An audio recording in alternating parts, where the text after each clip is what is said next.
بل د نبی کریم صلی الله علیه وسلم شفاعت په چا چاته ملاویږي؟ کم خلق په چې نبی علیہ السلام به شفارس کوي. دې کې درې قسمه خلق شامل دي.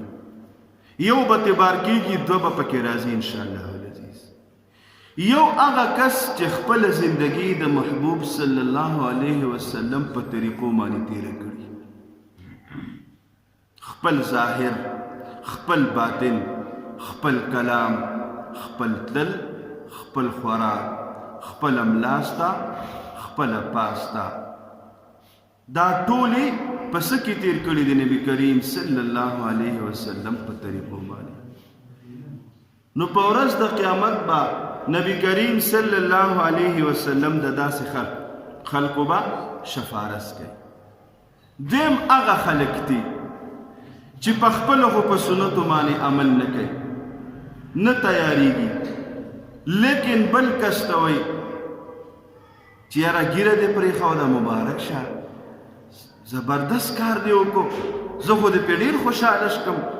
خدای دې ما هم توفیق راکړي، زما ورسره ډېره مینه ده، پټکې دې وهلی ماشاءالله، هلکه اخلاق دې ښایسته، والله داسې اخلاق په نظارې، جامې دې داسې اچولې د سنت مطابق، ماشاءالله ډېر پرې خوشحالېږي. یعنې د نبي علیه السلام د سنتو سره مینه ساتي د زړه نه، په خپله پې عمل نشته او ځان ته ګناهګار هم وایي چېرې زه ګناهګار یم په دې معنی چې زه د خپل حبیب صلی الله علیه وسلم په طریقه عمل نه کوم، خو چې څوک د حبیب طریقې کوي زه ورسره مینه کوم. دا کس په ورځ د قیامت د نبي علیه السلام شفارس کې راځي انشاءالله. ولې؟ تا خو زما طریقه سره مینه وه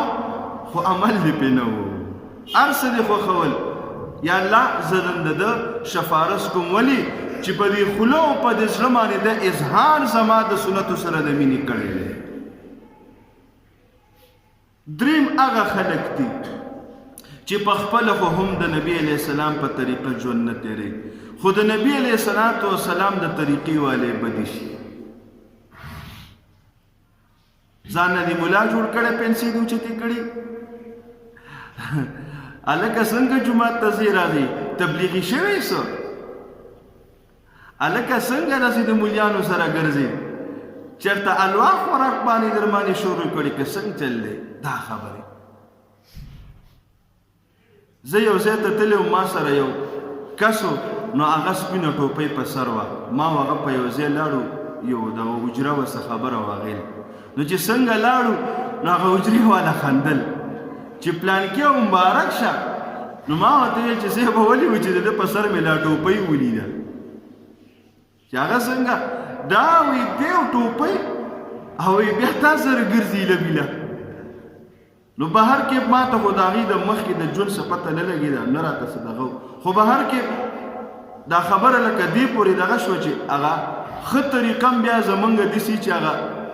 خندا غونته کې انداز هغې پسې کوو. نو داسې به نه کې، که داسې دې وکړل ډبل ګناهګار یو په خپل هم په طریقه د نبی علیه السلام ژوند نه تېرې، او دویم د نفرت هم دی، نو د شفارس د نبی علیه السلام نه به بار شي په ورځ د قیامت باندې. د دې هندوستان یو شاعر تیر شوی، ډېر ښایسته شعرونه ویل، د فارس د علاقې یو عاشق رسول صلی الله علیه وسلم،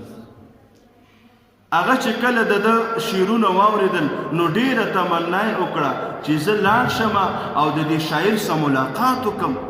چې څه ناشنا شعرونه دې ویلي د نبي علیه السلام په مدحه کې. نو چې کله د هندوستان ته په تپوسونو باندې راورسېدو،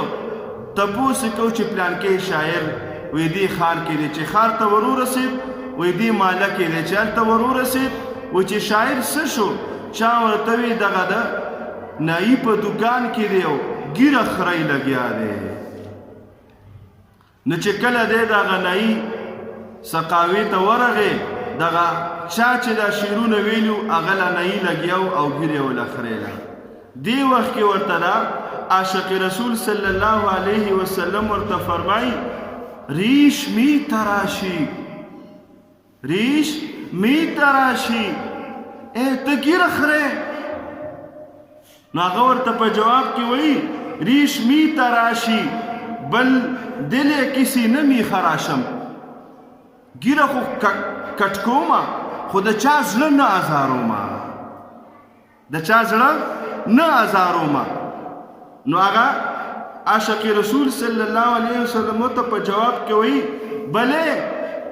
دل رسول الله صلی الله علیه وسلم می خراشه د نبی علیہ السلام زړه خو درد کنه که د بل چا زړه نه درد وي ته چې دا کوم عمل کې کټکې خورې په دې باندې د نبی علیہ السلام زړه دردیږي هغه ورته په جواب کې وایي جزاک اللہ کے چشم باز کر دی اے عاشق رسولا ستا ډیره مهرباني الله دې تعالی بدله درکړي تا خو زما سترګې کولاو کړي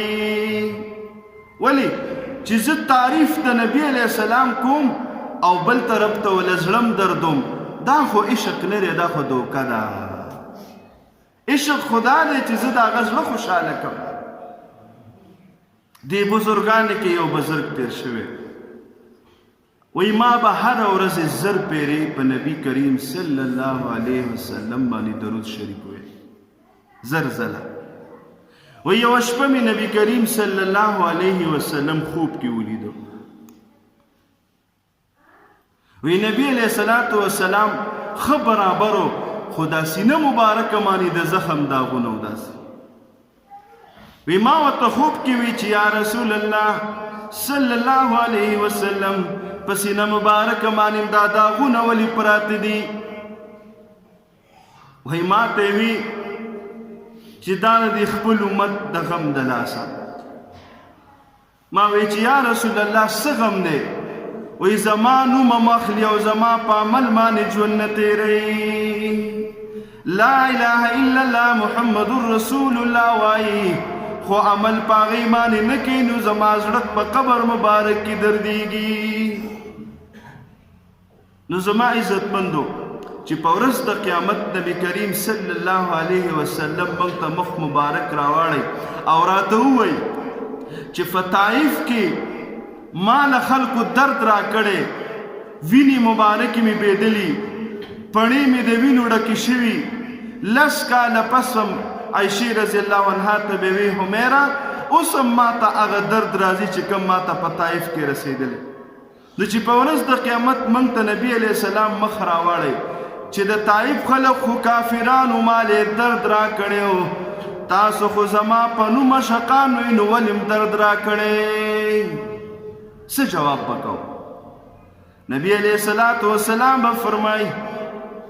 چې دې کافرانو خو زکه درد را کړي چې زین نه منلمه لا اله الا الله نبی محمد رسول الله نبی تاسو خو زمنلم او بیا مال درد را کړي زما طریقه باندې عمل نه کړي نو څه جواب به زما